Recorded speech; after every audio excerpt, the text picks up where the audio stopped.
Hello' everyone, মোৰ অন্য এটা মিনি ভ্লগলৈ সকলোকে স্বাগতম জনাইছোঁ। আজি আমি এয়া টেম্পুৰ পৰাই মিনি ভ্লগটো ষ্টাৰ্ট কৰিছোঁ, কিয়নো মোৰ ভণ্টিৰ আজি জন্মদিন।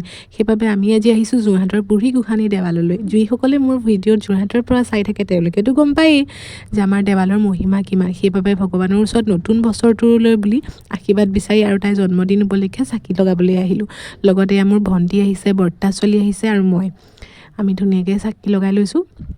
মোৰ যি মনৰ কথা আছিলে সকলো ক'লোঁ, আৰু ভণ্টিৰ বোলে বহুত কথা আছিলে। মই বোলো তোৰ আজি বিশেষ দিনটোত কিজানি ভগৱানে চকু মেলি চাই। এয়া ধুনীয়াকৈ মানে মন্দিৰত লগাই লৈছোঁ ধূপ ধূনা, আৰু যথেষ্ট মানুহো হৈছিলে। আমি অলপ ৰৈ মেলি আৰু ধুনীয়াকৈ লগাই ল'লোঁ। তাৰপিছত বাহিৰৰ পৰিৱেশটো আপোনালোকক অকণমান দেখাম। তাৰ আগতে মই ভগৱানৰ ওচৰত সেৱা ল'লোঁ। এয়া বাহিৰৰ পৰিৱেশ। তাত অৱশ্যে বহুত পাৰ আছে দেই, আৰু তালৈ যোৱাৰ পিছত মোৰ মনটো বহুত বেছি ভাল হৈ পৰিলে। তাৰপৰা আহিলোঁ আমি পাঞ্জাৱ ষ্টল বুলি, ইয়াত মানে 100 ৰুপিজৰ পৰা চুৱেটাৰ সেনেকৈ ষ্টাৰ্ট হৈছে ছোৱালীৰ কাৰণে। ভালেই আছে বাৰু, আপোনালোকে বিচাৰিব পাৰিলে তাত মানে কম দামতে বহুত ভাল পাই যাব।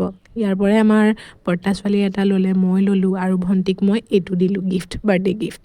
তাৰপিছত এখেতৰ ওচৰত কিবা এটা সুধিছিলোঁগৈ কথা, সেইটো মানে তেখেতে অসমীয়া নাজানে বোলে, সেইকাৰণে আৰু ইমান লাগি নাথাকিলোঁ, কাৰণ মোৰ বহুত বেছি কাম আছিলে আৰু মানে বজাৰ আছিলে কৰিবলৈ।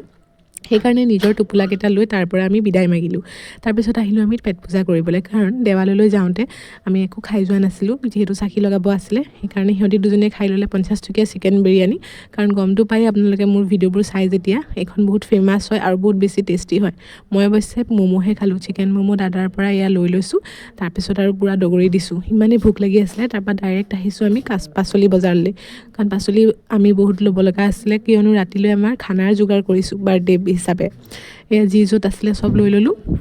মেইন বজাৰখিনি বাৰু মানে দেউতাই কৰি নিলেই, যি য'ত থাকি গৈছিলে তাৰহে মই 2 এটা কিনি লৈ গৈছোঁ। নেমু, জলকীয়া, নহৰু, যি য'ত আছিলে সকলো ল'লোঁ। তাৰপিছত আহি গ'লোঁ একদম পেম্পাছ কিনিবলৈ আমাৰ টুকটুকৰ কাৰণে। বায়ে আকৌ ফোন কৰিলে নহয় পেম্পাছ লাগে বুলি। তাৰপিছত নহৰু কিনিব ল'লোঁ, নহৰু পিঁয়াজ এয়া দোকানত লৈ ল'লোঁ।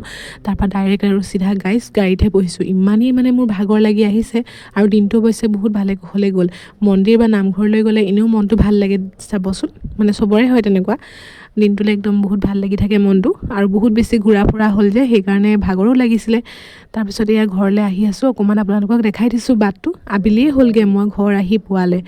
ঘৰ আহি থাকোঁতে মাজতে আকৌ দেউতাই ফোন কৰিলে, ক'ত পাইছহি? মই বোলো এয়া পালোঁগৈ আৰু ৰ'বা। ঘৰত গৈ দেখিছোঁ দেউতাই ধুনীয়াকৈ ব্ৰইলাৰ কাটি আছে ভোজলৈ বুলি, কাৰণ আজি খানাটো চিকেনেৰে হ'ব, মানে ব্ৰইলাৰ মাংস আৰু মাছৰ জোল থাকিব। মাংস অৱশ্যে খুৰা আৰু আইতাই নাখায়, সিহঁতৰ কাৰণে মাছৰ জোল। আজিৰ ভিডিঅ'টো মোৰ ইমানেই আছিলে। যদি ভিডিঅ'টো ভাল পালে লাইক, ছাবস্ক্ৰাইব এণ্ড কমেণ্ট কৰি দিব। Bye bye guys.